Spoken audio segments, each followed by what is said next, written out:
Hey, it's Dave Colby, the Problem Solver. Thanks for joining us today. Today, I have Brian with the Mortgage Guys here. Brian's an expert in mortgages. I appreciate you coming here today.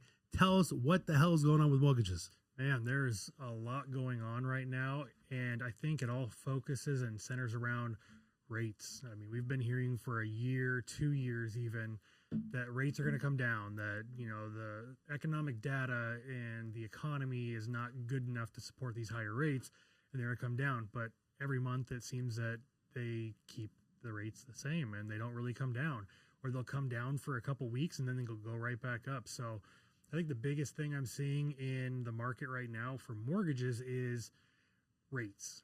People are always just still stuck on the rates.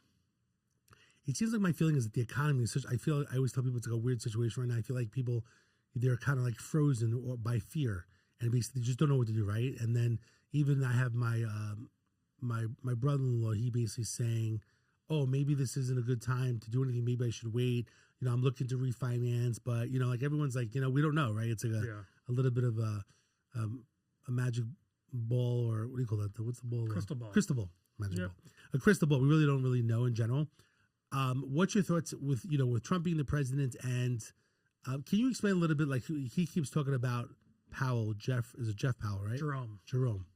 Jerome Powell, basically. Talk about Jerome Powell and then about regards to Trump, where he wants him to lower the rate. And I know he's, Twittering and all the other stuff, that he's doing. Well, Jerome Powell is in charge of the Fed. There's actually multiple Fed chair people. And so it's not just him that oversees everything. There's a group of them that will oversee the rates and what's going to happen and what's going on in the economy. And Trump's been saying since he got in that he wants to lower the rates, and he's threatened to fire him, and he's threatened to do a bunch of stuff. He can't really fire him. It's independent of the presidency. The presidency doesn't have the ability to fire him.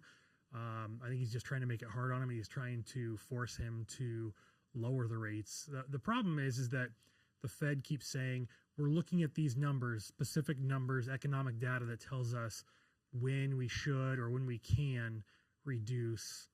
And every time that they come and they meet, they say they aren't hitting those thresholds that they need to see. But every time they meet, those thresholds change, and so they have been hit or they do meet those criteria, but they keep changing the formula. So it's like the Fed says we need to have 2 + 2 = 4, and we come to the next meeting and 2 + 2 = 4, but they're saying, well, now 7 + 3 has to equal 4, and so they keep changing the narrative. And so Trump's been trying to push to get him to reduce it. And what I can tell you is that if the rates go down, let's say somewhere in the 5s, 5.5, you're going to have 4 to 7 million more people who are eligible to qualify for a home that they want to buy. 4 to 7 million. Yes, in the country, not like here in Las Vegas, but in the country. So you're going to have so many more people who are on the fence that maybe could buy, or it's been close, that now they do qualify and they would buy something. Couple that with some of the price reductions that are going on in the market and a home sitting longer. I mean, if that was to happen, you'd see a boom in real estate again. You'd see homes coming off the market quicker, 3, 4, 5 buyers for every house. So it really just, it's tough to navigate right now. So if the interest rate went down 1 point, what do you foresee in the market? Does that mean that real estate housing is going to go up in regards to pricing? Like if the home is $500,000? I think 1 point, no. I mean, right now rates, depending on what program you're going to use, are anywhere between 6.25% to 7.25%. If they went down to, let's say conventional loans, if conventional loans went right now, they're like the high 6s, low 7s. If those went to the low 6s, high 5s, you're going to get a couple more people, but you'd really want to see that right around, mid 5s to high 5s, and then FHA and VA being in the low 5s, 5 to low 5s. I think that's where you're going to see it really boost. Okay. It's an interesting time in general. And then what about for the fact that if people are saying that, did Trump already select the next person Jerome? It has not been determined. They have an idea. Everybody says, "Oh, this is probably going to be the next guy," but it's not until 2026. So it's almost a year away. It's a little less than a year away. I think it's like May or June of 2026. So that's when the new Fed president would come in. Okay. Anything else that you want to share? Oh, if you could just share real quickly, regards to a lot of people that are first-time home buyers right now, explain just a first-time home buyer program for someone that wants to basically purchase something, less than $550,000, which is kind of, what do you call it? Let's just say the average home in Vegas. Yeah. First-time home buyer program. How does that work? So there's several different programs available. There's Homes Possible, which will give you a grant. They'll have forgivable and non-forgivable options of giving you money to help you qualify for your down payment. Best thing to do is just Google Home is Possible Nevada. It'll tell you all about it, and that's going to be eHousing Nevada. That's the website. eHousing Nevada will explain everything, and you can go through and see what you can qualify for. A lot of the programs are income specific, meaning you can't make more than a certain amount of money to get that to get the grant or the gift. There's zero down FHA and conventional where you can put zero down. They take whatever your normal month or your normal down payment. FHA is 3.5%, conventional is 3 or 5%. They take that number and they create a second mortgage. So you would have two payments. The second mortgage again is going to be a small loan. And so like, let's say a $500,000 house, you're going to have $16,000 loan, something like that. You're going to be looking at, $100, $150 a month, not like you're going to have like one payment at $2,000 and one at $1,000. No, you're going to have your normal monthly payment and then a small second loan that covers your down payment, which can be paid off at any time. What's the average home right now that's going on in the market right now that you normally do mortgages for?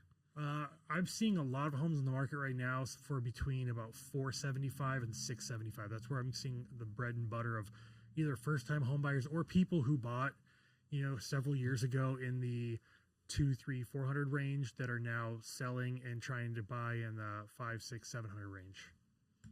Okay. One last question I got for you is, I know that in the past there was grant money that was given. There were certain programs out there that were giving money. Tell me a little bit about the grant money. If someone's interested in finding out about the grant money, I know it's not easy. Certain banks are giving it away. How did that work in the past? I know that I mentioned to you before. And then there were certain banks that were doing it, and they were giving money where basically you didn't have to pay it back. Yeah, there's grant programs that are available out there. Like the Culinary Union has a grant that's available. It's $20,000. You work for the Culinary Union, you have to go through all the steps that are associated with it, but they'll give $20,000 grant. You have to do a couple home buyer classes through them. You have to work like 2,000 hours within the last year.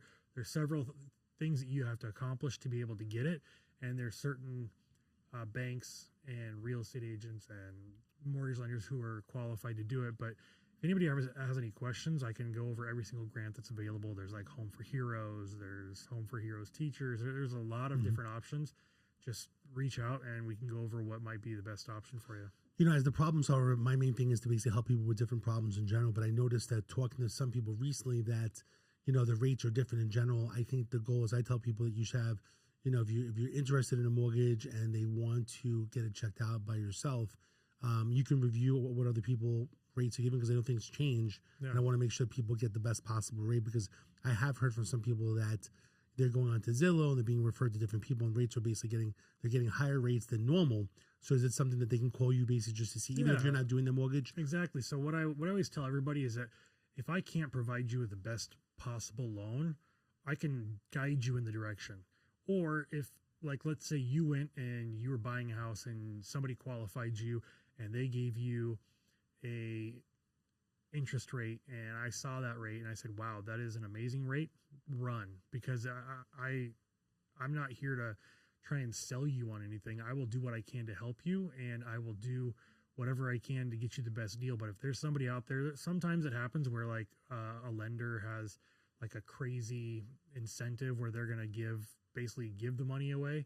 If that happens, I'm going to tell them to run to that program and that bank. But at the same time, usually it should be done on the same day because like if you go and you're qualifying or you're checking rates, let's say you go to Bank of America and they check your rate and you get that and let's say it's 7%, on a loan. And then you come to me a week later and you say, yeah, I got this estimate from Bank of America. That means nothing to me now because the last week rates could have dropped a bunch. They could have gone up a bunch. If you're going to do rate shopping, try and make it all within one day. So call 2, 3, 4, 5 people. I could review every single one of them. And the other thing too is that not all the rates are the same. Bank of America can say, hey, I'm going to give you 7%. John Smith you can talk to him with ABC Mortgage, and John Smith can say, I'll give you 6%. And, somebody else with Jane Doe with, XYZ Mortgage could give you 6.5%. So you have 6, 6.5, 7. It really, everything comes down to what it costs, because Bank of America could have no cost for their 7% rate. Jane Doe could have a small cost for 6.5, and John Smith could have $20,000 extra in closing costs that you weren't aware of. So if you can get a written estimate, I can look at all of them. I can take a look and say, I can beat it and give you the best option, or no, this person has the best option, go with them. Okay, great. Well, I guess if anyone is basically watching or listening in general that wants to get, if they are working with another mortgage agent or, these online different programs where you don't basically have a person you're dealing with directly and have a relationship locally, they can contact Brian at The Mortgage Guys. It's themortgageguys.vegas. And they can give you a call basically just to review, even if they're not using, which is great. I appreciate that. And that's one of the things with the problem solver. The goal is to basically get people that are good people like yourself to basically review, other people's paperwork if they are using someone else, or even use you personally. So again, themortgageguys.vegas. Again, Brian, thanks for so much coming on the show and sharing some updated information. Thanks so much. And we'll see you next week on The Problem Solver.